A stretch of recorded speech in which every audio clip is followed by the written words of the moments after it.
Hi friends, എല്ലാവർക്കും പുതിയൊരു വീഡിയോയിലോട്ട് സ്വാഗതം. ഇന്ന് ഞാൻ ഉണ്ടാക്കാൻ പോകുന്നത് ജാമാണ്.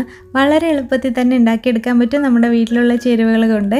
അപ്പം ഈ ചാനൽ ആദ്യമായിട്ട് കാണുന്നവരുണ്ടെങ്കിൽ ഒന്ന് സബ്സ്ക്രൈബ് ചെയ്തേക്കണേ. തൊട്ടടുത്തുള്ള ബെൽ ബട്ടണും പ്രസ് ചെയ്യാൻ മറക്കരുത്. അപ്പോൾ ഞാൻ ജാം ഉണ്ടാക്കാൻ വേണ്ടിയിട്ട് ആപ്പിൾ എടുത്തിട്ടുണ്ട്. ഒരു 5 ആപ്പിളാണ് എടുത്തിരിക്കുന്നത്.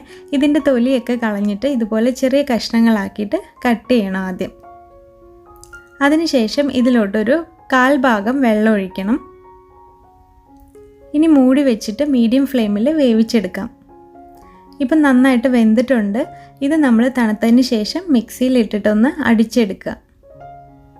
ഇതിനി വേറെ പാത്രത്തിൽ വെച്ചിട്ട് ഇതിലോട്ട് ആവശ്യത്തിനുള്ള പഞ്ചസാര ചേർക്കാം. 3 കപ്പ് ആപ്പിൾ പ്യൂരി ഉണ്ടെങ്കിൽ അതിൽ 1 കപ്പ് പഞ്ചസാരയാണ് ഞാനിപ്പം എടുത്തിരിക്കുന്നത്. ഇനി 1/4 ടീസ്പൂൺ സിനമൺ പൗഡർ ചേർക്കാം. ഏലക്ക പൗഡർ ചേർക്കണമെങ്കിൽ അതും ചേർക്കാം നിങ്ങൾക്ക്. ഇനി ഇത് കളറിന് വേണ്ടിയിട്ട് ഞാനൊരു ബീട്രൂട്ട് ചേർക്കുന്നുണ്ട്, ഒരു റെഡ് കളർ കിട്ടാൻ വേണ്ടിയിട്ടാണ്. ഇനി ഇത് മീഡിയം ഫ്ലെയിമിൽ വെച്ചിട്ട് നന്നായിട്ട് കുറുക്കിയെടുക്കുകയാണ് ചെയ്യേണ്ടത്. അപ്പം ബീട്രൂട്ടിൻ്റെ കളറൊക്കെ ഇതിലോട്ട് പിടിച്ചു കഴിഞ്ഞാൽ നമുക്ക് ബീട്രൂട്ട് എടുത്ത് മാറ്റാം. പിന്നെ നമ്മൾക്ക് ലാസ്റ്റ് ചേർക്കേണ്ടതാണ് നാരങ്ങാനീര്. നാരങ്ങാനീര് ഒരു 2 സ്പൂണോളം ചേർക്കുക. അതിനുശേഷം ഒന്ന് കുറുക്കിയെടുക്കുക, ഒരു 2 മിനിറ്റ്. അപ്പോൾ അത്രയേ ഉള്ളൂ, നമ്മുടെ ജാം റെഡി ആയിട്ടുണ്ട്.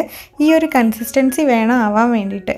അതെന്തുകൊണ്ടാണെന്ന് വെച്ചാൽ തണുത്ത് കഴിയുമ്പോൾ കുറച്ചുകൂടെ കട്ടിയാവും. അപ്പോൾ നമ്മൾക്ക് പിന്നെ തടവാനൊക്കെ ബുദ്ധിമുട്ടായിരിക്കും. അപ്പോൾ അതുകൊണ്ട് കുറച്ച് ലൂസായിട്ടുള്ള കൺസിസ്റ്റൻസി ആണെങ്കിൽ തണുത്ത് കഴിയുമ്പോഴത്തേക്കും ഇതുപോലെ കറക്റ്റായിട്ടുള്ള ജാമിൻ്റെ പരുവത്തിൽ തന്നെ വരും. നല്ല ടേസ്റ്റി ആയിട്ടുള്ള ജാമാണ്. ശരിക്കും നമ്മൾക്ക് പുറത്തുനിന്ന് വാങ്ങിക്കുന്ന ആ ഒരു ടേസ്റ്റിൽ തന്നെ നമുക്ക് കിട്ടും ആപ്പിളിൻ്റെ ജാം എന്ന് പറയുന്നത്. ആപ്പിൾ ഇഷ്ടമുള്ളവർക്ക് എല്ലാവർക്കും ഇതുപോലെ നമ്മൾക്ക് ജാം ഉണ്ടാക്കിയിട്ട് സ്റ്റോർ ചെയ്ത് വെക്കാം ഫ്രിഡ്ജിൽ തന്നെ. ഇതൊരു ഒരാഴ്ച 2 ആഴ്ച വരെയൊക്കെ നിൽക്കും നമ്മൾക്ക് ക്വാണ്ടിറ്റി അനുസരിച്ചിട്ട്. അപ്പോൾ ഇത് ബ്രെഡിൽ തടവിയിട്ട് നമ്മൾക്ക് കഴിക്കാം. അതുപോലെ ചപ്പാത്തിയുടെ കൂടെയൊക്കെ കഴിക്കാൻ പറ്റുന്ന ഒരു ജാമാണ്. ഇതിൽ പിന്നെ ശ്രദ്ധിക്കേണ്ട കാര്യം എന്താണെന്ന് വെച്ചാൽ നമ്മൾ ആപ്പിൾ കുറുക്കിയെടുക്കുന്ന സമയത്ത് വെള്ളം ഉണ്ടല്ലോ, വെള്ളത്തിൻ്റെ കണ്ടൻറ്റ് ഉള്ളത് കൊണ്ട് മേലെ തെറിക്കാനുള്ള ചാൻസ് ഉണ്ട്. അതുകൊണ്ട് കുറച്ച് മൂടി വെച്ചിട്ട് ഇടയ്ക്കിടയ്ക്ക് ഇളക്കി കൊടുത്താൽ മതി.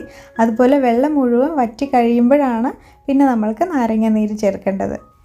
അപ്പോൾ നമ്മുടെ ഈ റെസിപ്പി എല്ലാവർക്കും ഇഷ്ടപ്പെട്ടു എന്ന് വിചാരിക്കുന്നു. ഇഷ്ടപ്പെട്ട് കഴിഞ്ഞാൽ ഒന്ന് ലൈക്ക് ചെയ്യാനും അതുപോലെ തന്നെ നിങ്ങളുടെ ഫ്രണ്ട്സിനും ഫാമിലിക്കൊക്കെ ഷെയർ ചെയ്യാനും മറക്കരുത്.